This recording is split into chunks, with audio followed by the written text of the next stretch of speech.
With swelling music, measured timing, the right words, and matching graphics, video games can throw us into extremely stressful situations. The best ones are calculated and measured so as to earn a reward that the narrative has established with us.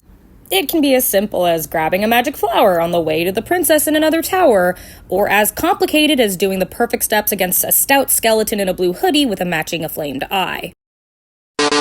And frankly, what may feel like a warm-up for seasoned veterans in the gaming industry may be full-on gauntlets for the uninitiated newcomers. So even though they're on two separate levels, the truth is, a good video game gives them the same battle scars. Now, I was very often a player too in my circle of friends and siblings. I wouldn't get to have my own console until I had inherited my brother's outdated Game Boy Color when he left for college. My skills were nothing to brag about, and as I watched Let's Plays get popular on the internet, I always felt like I was missing out on, a basic skill set in my core curriculum, you know? I would still play video games anytime I could get my hands on them, and thank God PC gaming started to explode a little bit more, but frankly, I didn't really get good, as the youngins say. And yes, I already know that's an outdated term, I already know, let's continue. So, after high school graduation, I ended up spending an extended amount of time at a friend's house for most of the summer. This friend didn't have much to share, but they did have one thing that I did not. Their very own PlayStation 3. I had been given the task to be her backup in a new game she had just bought. So in this case, when the game was a single-player survival horror like it was, she would hand the controller to me whenever she couldn't play or was stuck on a level, and I would do the same when I needed to as well.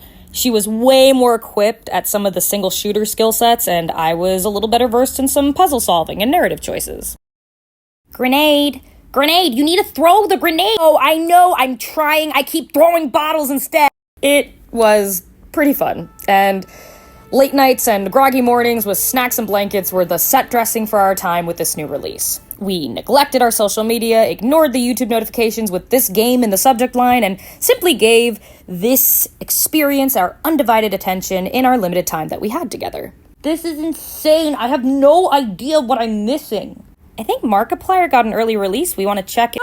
No, shut up, we're on our own, we don't need him. The game's world had successfully engrossed us fully in its narrative. We were desperate to keep our young companion and their hilarious book of puns safe from all the dangers, both human and undead. We became fluent in this world's unique elements as our days went by. We would recognize music cues mid-battle and change tactics without a word. We expertly handed over the controller to adhere to bathroom breaks and microwave dings, and all the while, my friend was packing her things to leave for college.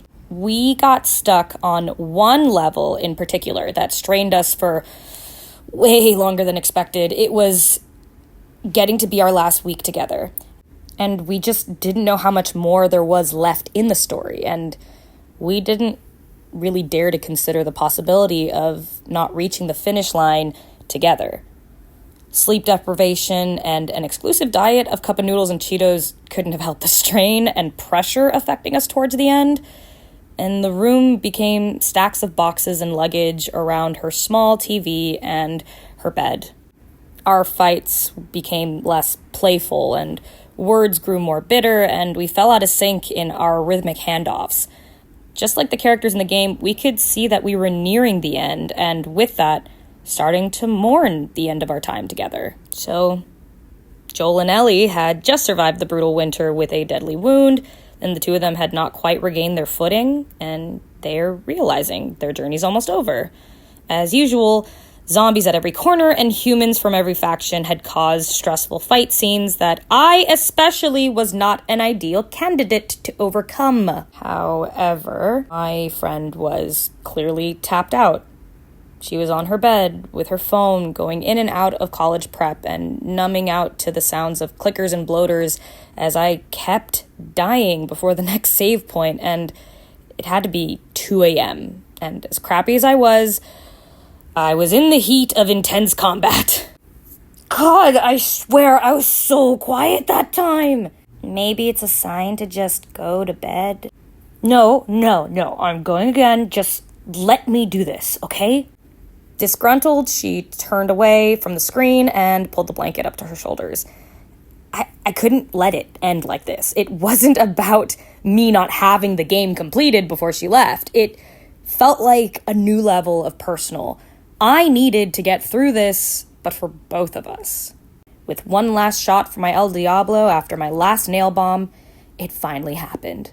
The music shifted out of combat. I let out a loud sigh while rubbing my eyes because I hadn't blinked once in that last round.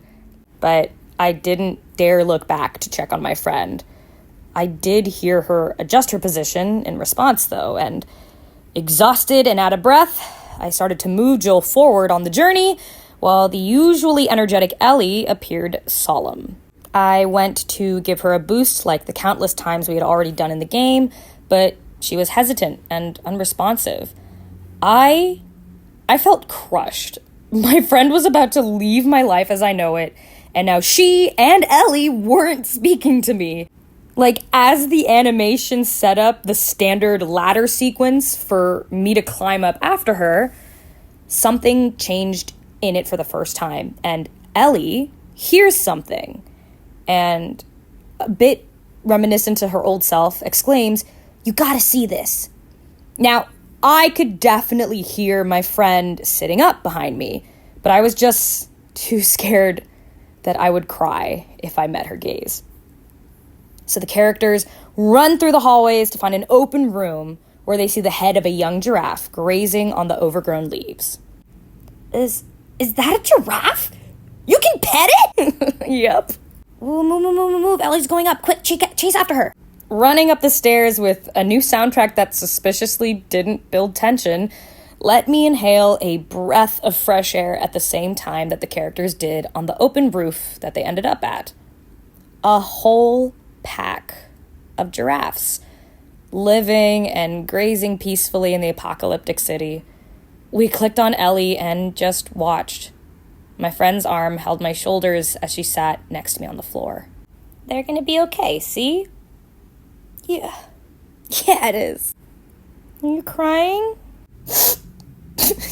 I mean, it's just the giraffes, you know? Yeah, totally. Do you want me to take over for a sec? Okay. I'm really bad at fighting. You're obviously a wreck without me. Can we watch the giraffes a little bit longer? Yeah, of course. Take your time. Video games have a learning curve. Techniques and tropes that are practiced by the passionate audiences that take on the given characters. The Last of Us is no exception, and is as challenging to play as it is to experience. I think many of us can be transported back to that moment and relive the highs and lows of Ellie and Joel's story. No matter the player, experienced or novice, I think I can confidently say that we all agree on one thing. The giraffes made me weep.